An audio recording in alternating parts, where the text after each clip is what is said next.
aanan ogaadana xaqiiqada dhabta ah.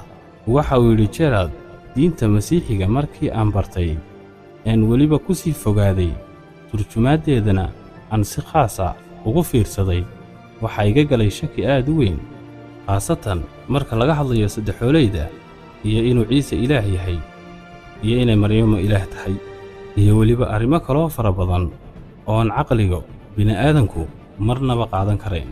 Muddo sanada markii laga soo wareegay, Dr. Gerald waxa uu bartay qoys muslimiina oo ku nool gobolka Colorado ee Mareykanka. Waxaanu la yaabay farqiga weyn ee u dhexeeya dadka Mareykanka ah iyo weliba dadka muslimiinta ah. Waxaanu arkay dadka Mareykanku inay siday doonaan u noolaanayaan iyo wixii niyaddooda ku soo dhacaba inay samaynayaan. Dhinaca kale ayuu haddana eegay dad wanaagsan oo diin iyo akhlaaq ay ka muuqdaan ayuu arkay. Labadan dhaqan ayaanu isbarbardhigay.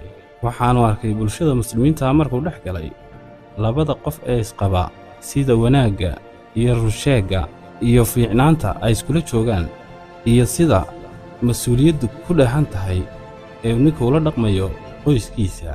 Markaa kadib, isaga iyo xaaskiisu waxay isku dayeen inay u noolaadaan sida ay qoysaska muslimiinta ay u noolyihiin oo kale.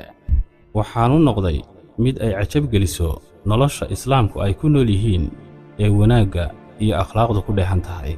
Wixii intaa ka dambeeyey, ninka qisadeennu ku socota ee Gerald waxa uu isku dayey inuu wax badan ka ogaado diinta islaamka.